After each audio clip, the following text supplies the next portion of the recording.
அன்பு தமிழ் நெஞ்சங்கள் அனைவருக்கும் வணக்கம். இது உங்கள் bachelor of business club channel. So இன்றைக்கி இந்த வீடியோவில் நம்ம என்ன தொழிலை பற்றி பார்க்க போகிறோம் அப்படின்னு பார்த்தீங்கன்னா, ஒரு செய்தியை தாங்க பார்க்க போகிறோம். அது என்ன செய்தி அப்படின்னு பார்த்தீங்கன்னா, பனை வெல்லம் தயாரித்து ஒரு உற்பத்தியாளர் பார்த்திங்கன்னா உத்தரகாண்டில் 1 கிலோ பனை வெல்லத்தை 11,000 சேல்ஸ் பண்ணியிருக்காரு. இதுக்கு அடுத்து பார்த்திங்கன்னா, நான் தயாரிக்கக்கூடிய இந்த பனை வெல்லத்தை நான் 1 லட்ச ரூபாய்க்கு விற்க போகிறேன், 1 கிலோ பனை வெல்லத்தை நான் 1 லட்ச ரூபாய்க்கு விற்க போகிறேன் அப்படின்னு சொல்லியிருக்கிறாரு.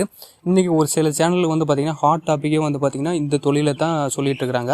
இவர் என்ன பண்ணார், இவர் எப்படி அந்த 1 லட்ச ரூபாய்க்கு சேல்ஸ் பண்ணார் அப்படின்ற செய்தியை மட்டும் தான் சொல்ல போகிறேன். இதில் பார்த்திங்கன்னா என்ன ரா மெட்டீரியலுமே கிடையாது. ரெண்டாவது, இவர் நான் எப்படி உற்பத்தி பண்ணேன் அப்படின்ற எந்த விதமான மெட்டீரியலுமே சொல்ல கிடையாது. இது பார்த்திங்கன்னா ஒரு ஆர்டிக்கலாக வந்தால் மட்டும்தான் இது என்னென்ன ஆட் பண்ணியிருக்கிறாரு, இந்த தொழில் எப்படி பண்ணியிருக்காரு அப்படின்றத சொல்லுவாங்க. ஸோ அந்த ஆர்டிக்கல் இல்லாமல் இது ஒரு நியூஸாக வந்ததுனால அந்த நியூஸை மட்டும் நான் உங்களுக்கு சொல்கிறேன். ஃபஸ்ட்டு பார்த்திங்கன்னா பனை வெல்லம் தயாரிக்கிற தொழில் பார்த்திங்கன்னா உலகம் ஃபுல்லாமே அழிஞ்சு போச்சு அப்படின்னு சொல்லலாம். குறிப்பாக பார்த்திங்கன்னா நம்ம இந்தியாவில் பார்த்திங்கன்னா இந்த வெல்லம் தயாரிக்கிறது, மண்டவெல்லம் சொல்கிறாங்களா, இந்த மண்டவெல்லம் தயாரிக்கிறது ரொம்பவே அழிஞ்சு போச்சு. காரணம் என்னென்னா 2 கம்பெனிகள் தான். ஒன்று பார்த்திங்கன்னா சாராய கம்பெனிகள், ஆல்கஹால் தயாரிக்கிற அனைத்து கம்பெனிகள்.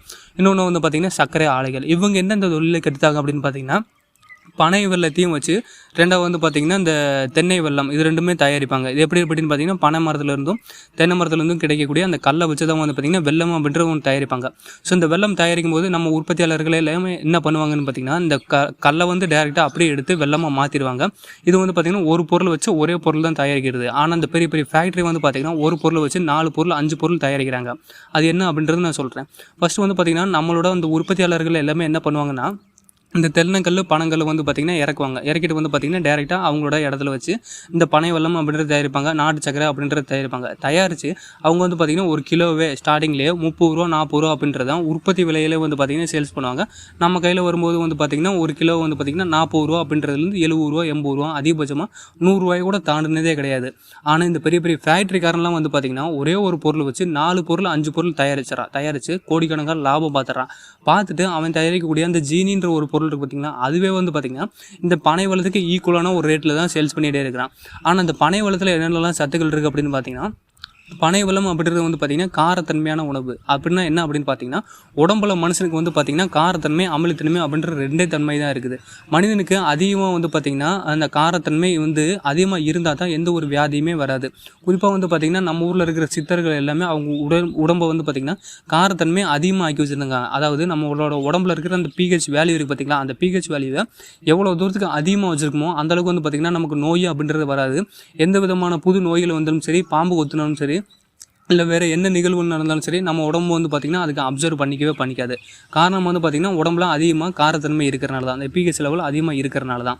இந்த pH லெவல் குறையிறது பார்த்திங்கன்னா அமிலத்தன்மை அப்படின்னு சொல்லுவாங்க. இந்த அமிலத்தன்மை அப்படின்றது பார்த்திங்கன்னா எல்லா நோய்க்குமே பார்த்திங்கன்னா ஒரு மூல காரணமாக இருக்கிறதா இந்த அமிலத்தன்மைன்றது. இது பார்த்திங்கன்னா நம்ம சாப்பிட்ற இந்த கெமிக்கல் ஃபுட்டு, ரெண்டாவது இந்த ஜீனி ஐட்டம் சாப்பிட்றது, இது இல்லாமல் பார்த்திங்கன்னா ஃபாஸ்ட் ஃபுட் ஐட்டம் சாப்பிட்றது, இது எல்லாமே பார்த்திங்கன்னா இந்த ஆர்ஓ வாட்டர் சாப்பிட்றது, கூல்ட்ரிங்க் சாப்பிட்றது எல்லாமே pH வேல்யூ அப்படின்றத எவ்வளோ தூரத்துக்கு கம்மி பண்ண முடியுமோ அவ்வளோ தூரத்துக்கு கம்மி பண்ணி கொடுத்துட்டே இருக்கும். கம்மி பண்ணுறனால பார்த்திங்கன்னா ரத்தத்தில் இந்த அமிலத்தன்மை அதிகமாகிட்டே இருக்கிறனால பார்த்திங்கன்னா சீக்கிரமே ஒவ்வொரு நோயாக வந்துகிட்டே இருக்கும். குறிப்பாக சொல்லணும் அப்படின்னு பார்த்திங்கன்னா இன்றைய காலகட்டத்திலும் சரி, இதுக்கு முன்னாடி இருக்கிற காலகட்டத்திலும் சரி, ப்ரெஷரு, சுகரு, இன்றைய காலகட்டத்தில் கேன்சரு, அப்புறம் பார்த்திங்கன்னா அல்சரு, ஸோ இந்த மாதிரி வியாதிகள் எல்லாமே பார்த்திங்கன்னா நம்ம உடம்பு அமிலத்தன்மை ஆகிறனால தான் சீக்கிரமே பார்த்திங்கன்னா வியாதிகள் பார்த்திங்கன்னா சீக்கிரமே சேர்ந்துக்கிட்டே இருக்குது. ஸோ இந்த மாதிரி விஷயங்கள் நடக்கிற காரணம் என்னென்னு பார்த்திங்கன்னா நம்மளோட நாட்டு பொருட்கள், நாட்டு தயாரிப்புகளை சாப்பிடாமல் இந்த மாதிரி கெமிக்கல் ஃபுட்டை சாப்பிட்றதுல தான். ஸோ நான் குறிப்பாக சொல்லிடுறேன், மண்டவெல்லம் தயாரிக்கிறதுக்கு நான் சொன்ன மாதிரி இந்த பனங்கல்லையும் தென்னங்கல்லையும் வச்சு தான் தயாரிக்கிறாங்கன்னு சொன்னேன். ஸோ ஒரே பொருளை வச்சு ஒரே பொருள் தயாரிச்சுறாங்க. ஆனால் இந்த ஆல்கஹால் கம்பெனிக்காரனும் இந்த சர்க்கரை ஆலைக்காரனும் என்ன செய்யறா அப்படின்னு பார்த்திங்கன்னா, பனை வெல்லத்தை நீ எடுக்கக்கூடாது, தென்னை கல்லை நீ எடுக்கக்கூடாது, அதுக்கு பதிலாக கரும்புலேருந்து நான் தயாரிக்கிற இந்த ஜீனியை வாங்கி நீ சாப்பிடு அப்படின்னு சொல்கிறான். கரும்பை வச்சு நம்மளால் ஜீனியும் தயாரிக்க முடியும், கரும்பை வச்சு பார்த்திங்கன்னா வெல்லமும் நம்மளால் தயாரிக்க முடியும். ஆனால் அவன் வெல்லம் தயாரிக்கிறதுல ஜீனியை மட்டும்தான் தயாரிக்கிறான். அந்த வெல்லம் தயாரிக்கக்கூடிய பொருள் பார்த்திங்கன்னா மொலாசஸ் அப்படின்னு சொல்லுவாங்க. அந்த மொலாசஸ் அப்படின்ற பொருளை தான் பிராந்தியை தயாரிக்கிறதுக்கு முக்கியமான ஒரு மூலப்பொருளாக வச்சு பயன்படுத்திட்டு போயிட்டே இருக்கான். ஸோ ஒரு பிராந்தியோட ரேட் என்ன அப்படின்னு பார்த்தீங்கன்னா, ஒரு குவார்டர் பாட்டிலோட ரேட்டே 9 ரூபா அப்படின்ற ரேட்டில் தான் வரும். ஆனால் பார்த்தீங்கன்னா ஃபுல் டேக்ஸ் போட்டு நம்ம கையில் 120 ரூபா அப்படின்னு பொதுமக்கள் கையில் சேல்ஸ் பண்ணியிருக்காங்க. ஸோ இந்த மாதிரி பார்த்தீங்கன்னா கரும்புலேருந்து ஒரு 4 பொருள் எடுப்பாங்க. அந்த சர்க்கரை ஆலையில் பார்த்தீங்கன்னா 4 பொருள் எடுப்பாங்க. அது என்னென்ன பொருள் அப்படின்னு பார்த்தீங்கன்னா, ஃபஸ்ட்டு நான் சொன்ன மாதிரி இந்த ஸ்பிரிட் அப்படின்னு சொல்லக்கூடிய ஒரு பொருள் இதுதான் வந்து பார்த்திங்கன்னா ஆல்கஹால் எல்லா விதமான ஆல்கஹால் தயாரிக்கிறதுக்கு தேவைப்படுற ஒரு பொருள் தான் வந்து பார்த்திங்கன்னா ஸ்பிரிட் அப்படின்னு சொல்கிறது. இது மெடிக்கல் ஃபீல்ட்லேயும் அதிகமாக பயன்படுத்துறது, ஆல்கஹால் ஃபீல்ட்லேயும் அதிகமாக பயன்படுத்தியிருக்காங்க. ரெண்டாவது பொருள் என்ன அப்படின்னு பார்த்தீங்கன்னா எத்தனால் அப்படின்னு சொல்கிறது. இந்த எத்தனால் வந்து பார்த்திங்கன்னா கெமிக்கல் ஃபீல்டில் அதிகமாக பயன்படுத்துகிறாங்க, மருத்துவ ஃபீல்ட்லேயும் அதிகமாக பயன்படுத்தியிருக்காங்க. இது இல்லாமல் வந்து பார்த்திங்கன்னா எரிபொருளாகவும் பயன்படுத்தலாம் அப்படின்னு சொல்லிட்டு இந்த எத்தனாலை பயன்படுத்திட்டு இருக்காங்க. ஸோ மூணாவது பொருள் என்ன அப்படின்னு பார்த்தீங்கன்னா மொலாசஸ் அப்படின்றது. இந்த மொலாசஸ் அப்படின்றது எந்த மாதிரி இருக்குது அப்படின்னு பார்த்தீங்கன்னா செம்மண் மாதிரி நல்ல சேராக இருக்குங்க. இது வந்து பார்த்திங்கன்னா நல்ல டார்க்கான ப்ரௌன் கலரில் இருக்கும்.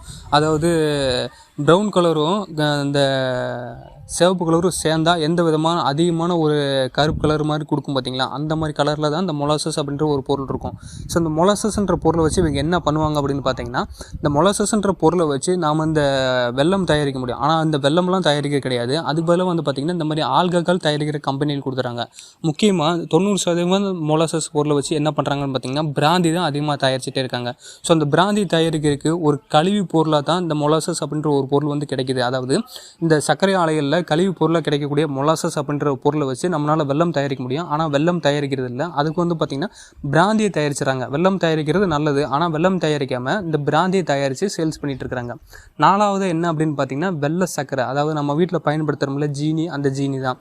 ஸோ இந்த 4 ப்ராடக்ட்டையும் தயாரிக்கிறேன். 4வது ப்ராடக்ட் தான் வந்து பார்த்திங்கன்னா ஜீனி அப்படின்ற ஒரு பொருள் கிடைக்குது. இந்த ஜீனியோட ரேட்டு வந்து பார்த்திங்கன்னா அவன் 5 ரூபாய்க்கு 1 கிலோ கொடுத்தாலும் அவனுக்கு ரொம்ப பெரிய லாபம் கிடச்சிட்டே இருக்கும். ஆனால் வந்து பார்த்திங்கன்னா நாம் தயாரிக்கிற இந்த வெள்ளத்துக்கு ஈக்குவலாக தான் அந்த ஜீனியோட ரேட்டு விற்கிறான். சில சமயத்துலாம் பார்த்திங்கன்னா ஜீனியோட ரேட்டு வெள்ளத்தோட ரேட்டை விட கூட்டிகிட்டே போயிட்டு இருக்குது. நம்ம ஜீனி கிடைக்கிற மாதிரிலாம் வந்து பார்த்திங்கன்னா இந்த வெல்லம் அப்படின்றது கிடைக்கிது அப்படின்னா வருஷம் 365 நாளும் நம்ம வந்து பார்த்திங்கன்னா இந்த பனை மரத்தை கல்லவி வச்சு, தென்னை மரத்தை கல்லையை வச்சு நமக்கு தேவையான இந்த வெள்ளத்தை வந்து பார்த்திங்கன்னா வெள்ளத்தையும் சரி நாட்டு சக்கரையும் சரி வருஷம் 365 நாளும் நம்ம உற்பத்தியாளர்கள் உற்பத்தி பண்ணிகிட்டே இருக்கிறாங்க. ஆனால் இவனுக்கு என்ன பண்ணுறாங்கன்னா அப்படின்னு பார்த்திங்கன்னா 2 விதமான கரும்பு தான் இருக்குது. ஒன்று வந்து பார்த்திங்கன்னா பச்சை கலர் கரும்பு இருக்குது, இன்னொன்று வந்து பார்த்திங்கன்னா நார்மல் கரும்பு இருக்குது. இந்த 2 கரும்பு வந்து பார்த்திங்கன்னா ஹைப்ரிட்டாக யூஸ் பண்ணால் அப்படின்னா, அதாவது ஃபாரின்லேருந்து ஹைப்ரிட்டை வாங்கினா அப்படின்னா அந்த ஹைப்ரிட் கரும்பு எல்லாமே 6 மாதத்துலேருந்து 8 மாதத்துக்குள்ளே வந்து பார்த்திங்கன்னா சல்லுன்னு வளர்ந்துடும். அது வந்து பார்த்திங்கன்னா 12 அடி 15 அடிலாம் வரையும் இருக்கும். ஆனால் நம்ம தமிழ்நாட்டுக்குள்ளேயும் இந்தியாவுக்குள்ளேயும் விளையிறது எல்லாமே வந்து பார்த்திங்கன்னா அதிகபட்சமாக 1 வருஷம் பயிராக தான் விளைஞ்சிட்டு இருக்குது. ஸோ இதெல்லாமே நம்ம விவசாயிகள் என்ன பண்ணாங்கன்னா ஆரம்ப காலகட்டத்தில் இவங்க போய் சில்லறை விலையில் போய் எல்லாத்தையும் சேல்ஸ் பண்ண முடியறதில்ல. காரணம் என்ன அப்படின்னு பார்த்திங்கன்னா குறிப்பாக நம்ம தமிழ்நாட்டுக்குள்ளேயே மண்டவளம், நாட்டு சக்கரை, அது இல்லாமல் இந்த கரும்பு வந்து எதுக்கு சேல்ஸ் ஆகுதுன்னா நம்ம பொங்கல் பண்டிகை அப்படின்றது அதிகமாக சேல்ஸ் ஆகும். அது இல்லாமல் வந்து பார்த்திங்கன்னா வேறு எந்த பொருளுக்கும் அதிகமாக சேல்ஸ் ஆகிறதே கிடைக்காது. ஸோ நம்ம யார்கிட்ட போய் உற்பத்தி பண்ணதெல்லாம் கொண்டு போய் கொடுக்க முடியும் அப்படின்றத ஒரு முடிவுக்கு வந்தோடனே இந்த மாதிரி ஃபேக்ட்ரிகள் இருக்குது, இவன்ட்ட கொண்டு போய் கொடுத்தல அப்படின்னு சொல்லிட்டு நீ 3 மாதம் கழிச்சு கூட எனக்கு காசை கொடு, 4 மாதம் கழிச்சு கூட காசை கொடு, இப்போ நான் உற்பத்தி பண்ண இந்த கரும்பு வந்து வாங்கிக்க அப்படின்னு சொல்லிட்டு அவங்க போய் அந்த ஃபேக்ட்ரியில் கொடுக்க ஆரம்பித்தாங்க. அதனால் அவங்களுக்கும் நஷ்டமாயிருச்சு, இந்த பனை வெல்லம் தயாரிக்கிற உற்பத்தியாளருக்கும் நஷ்டமாயிடுச்சு. ஆனால் இதை பற்றிலாம் யாருமே பெருசாக நினச்சிக்கிறதே கிடையாது. ஸோ இந்த மாதிரி அந்த தொழில் தான் வந்து பார்த்திங்கன்னா ஒரு பெரிய நஷ்டத்தை உண்டு பண்ணி விட்டுருச்சு. இது வந்து பார்த்திங்கன்னா உத்தரகாண்டில் தான் நடந்த சம்பவம். இது நாடு ஃபுல்லாக நடந்துகிட்டு தான் இருக்குது. உத்தரகாண்டில் வந்து பார்த்திங்கன்னா இந்த பனை வெல்லம் தயாரிக்கிற தொழில் வந்து பார்த்திங்கன்னா ரொம்பவே டல்லாகி போயிடுச்சு. இந்த ரொம்பவே டல்லானதுக்கப்புறம் இவங்க வந்து ஒரு உற்பத்தியாளர் யோசிச்சிருக்கிறாரு. அதாவது அந்த உத்தரகாண்ட் அப்படின்ற மாநிலத்தை எடுத்து பார்த்தோம்னா அந்த மாநிலம் வந்து பார்த்திங்கன்னா பொருளாதாரத்தில் கொஞ்சம் பின்தங்கிய மாநிலம் தான். படிப்பறிவு அப்படின்றது கம்மியானது தான், பொருளாதாரமும் கம்மியானது தான். ஸோ இந்த மாதிரி இருக்கிற ஒரு மாநிலத்தில் அதிகமாக டெக்னாலஜியும் யூஸ் பண்ணாத ஒரு மாநிலத்தில் ஒரே ஒரு உற்பத்தியாளர் என்ன பண்ணியிருக்கிறாருன்னா இந்த பனை வெல்லம் தயாரிச்சுட்டு இருந்திருக்கிறாரு பல வருஷமாக. இப்போது சில வருஷமாகவே இந்த பனை வெல்லம் தயாரிக்கிறதுல வந்து அதிகமான லாபம் ஈட்ட முடியறதில்ல, அதிகமான சேல்ஸ் இல்லை அப்படின்றக்காக மக்களை இதை வாங்க வைக்கணும், பெரிய பெரிய கோடீஸ்வரன் வரை இதை வாங்க வைக்கணும் அப்படின்றக்காக ஒரு புதுசாக வந்து ஒரு முயற்சி செஞ்சு பார்த்தார். அது என்ன அப்படின்னு பார்த்தீங்கன்னா 1 கிலோ பனை வெல்லம் தயாரிக்கும் போது தங்கம் இருக்குது பார்த்திங்களா, அந்த தங்கத்தை வந்து பார்த்திங்கன்னா ஆட் பண்ணியிருக்கிறாரு. அந்த தங்கத்தை ஆட் பண்ணிவிட்டு 1 கிலோ மண்டவளத்தை உற்பத்தி பண்ணிட்டார். உற்பத்தி பண்ணதை வந்து பார்த்திங்கன்னா 11,000 ரூபாய்க்கு 1 கிலோ மண்டவளத்தை வந்து பார்த்திங்கன்னா சேல்ஸ் பண்ணியிருக்காரு. அதாவது 1 கிலோ மண்டவளத்தில் தங்கம் வந்து ஆட் பண்ணியிருக்கிறாரு. அந்த மண்டவளம் வந்து பார்த்திங்கன்னா தங்க கலர்லேயே மாறி இருக்குது. அதை வந்து பார்த்திங்கன்னா கோடீஸ்வரனுங்களுக்கு வந்து பார்த்திங்கன்னா ஈஸியாக வந்து 11,000 ரூபாய்க்கு சேல்ஸ் பண்ணிட்டார்.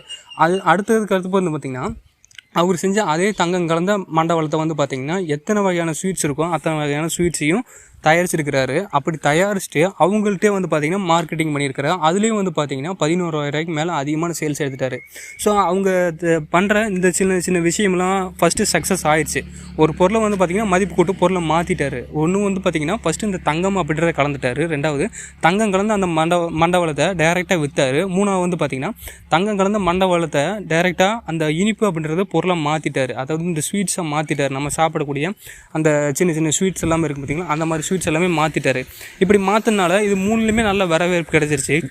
இதுக்கடுத்து நான் என்ன பண்ண போகிறேன் அப்படின்னு பார்த்தீங்கன்னா, 1 கிலோ மண்டவளத்தில் இந்த தங்கம் கலக்கிறது மட்டும் இல்லாமல் ஏலக்காய் சேர்க்க போகிறேன், இஞ்சி சேர்க்க போகிறேன், அது கூட சேர்த்து ஒரு சில பொருட்கள்லாம் சேர்க்க போகிறேன். சேர்த்துட்டு வந்து பார்த்தீங்கன்னா, இந்த 1 கிலோ மண்டவளத்தவே நான் 1 லட்ச ரூபாய்க்கு வந்து மதிப்பு கூட்டி சேல்ஸ் பண்ண போகிறேன் அப்படின்னு சவால் விட்டுருக்காரு.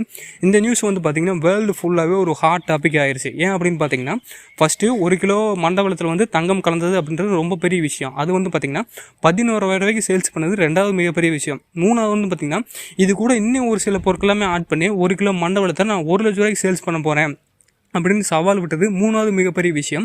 ஸோ தங்கம் கலந்துருக்கிறாரு, அதை வந்து பார்த்திங்கன்னா 11 ரூபாய்க்கு விற்றுட்டாரு.